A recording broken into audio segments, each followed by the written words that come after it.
Nosso trabalho é sobre o dadaísmo, que é um movimento artístico europeu que surgiu no século XX na Suíça, Zurique, dentro de um cabaré para ser mais específico.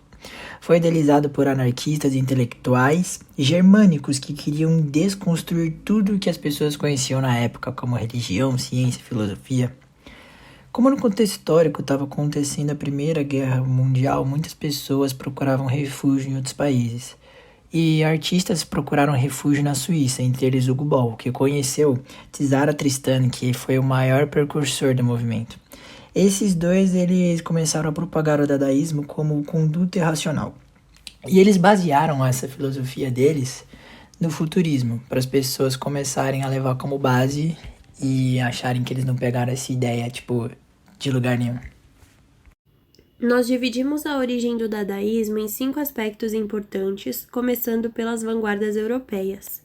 As vanguardas europeias representaram uma época ou um período marcado por movimentos artísticos e culturais que se iniciaram na Europa a partir do século XX. Os movimentos que surgiram nesse momento criticavam o cenário que a Europa vivia. Dentre os movimentos que se destacaram durante esse período, se encontra justamente o dadaísmo, o qual tinha o lema A destruição também é criação. Este lema nos leva direto ao segundo aspecto da origem do dadaísmo, a quebra dos valores da arte tradicional. O movimento dadaísta buscava questionar e inovar a arte tradicional, através da ironia e do pessimismo, criticando o conflito e a matança que ocorriam diante do cenário da Revolução Industrial e da Primeira Guerra em que a Europa vivia. O Cabaré Voltaire foi um espaço criado por artistas e agitadores culturais e tinha o intuito de ser um lugar para manifestações políticas e artísticas em Zurique, na Suíça. O espaço reunia um grupo de artistas refugiados com tendências anarquistas, dentre pintores, escritores e poetas. O dadaísmo surgiu oficialmente como um manifesto. O primeiro deles foi em Zurique, também, em 1916, e assinado pelo escritor alemão Hugo Ball, o qual falou que esse movimento era uma nova tendência da arte, até então desconhecida, mas que todos saberiam eventualmente. Além disso, de acordo com o manifesto, dada significa cavalo de madeira, cavalo de pau em francês. Significa não me chateis, faz favor, adeus até a próxima em alemão, e certamente, claro, tem toda a razão, assim é, sim senhor, realmente já tratamos disso em romeno. Ou seja, o movimento foi caracterizado pela ironia, e, para os dadaístas, tem todos ou nenhum significado. Portanto, a essência da vanguarda é a falta de sentido, pautada na irracionalidade, na ironia, na liberdade, no absurdo e no pessimismo. Muito se fala sobre as características do dadaísmo, sendo estas, primeiramente, o motivo de seu surgimento, que veio como forma de oposição radical que renunciava à organização, à lógica e os valores estéticos tradicionais da época, sendo considerado por muitos um movimento anárquico e provocador.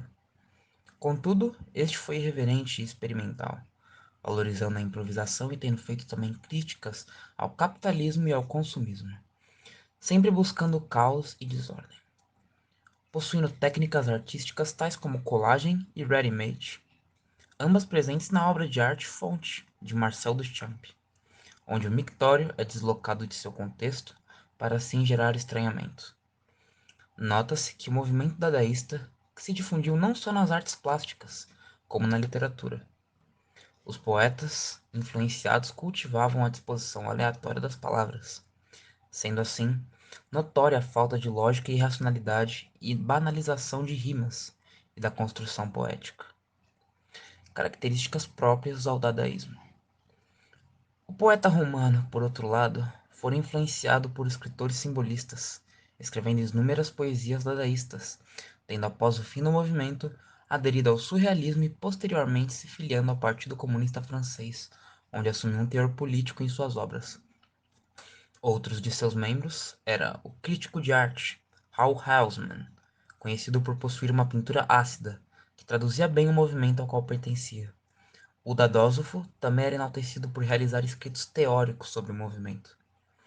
Tal espontaneidade artística fora ilustrada na Receita Dadaísta, de Tristan Tzara, e influenciou em manifestações de escritores como Mário de Andrade, autor do poema Ode ao Burguês, e Manuel Bandeira, dando destaque à obra Teatro de Experiência, feita por Flávio de Carvalho e as pinturas de Ismael Neri.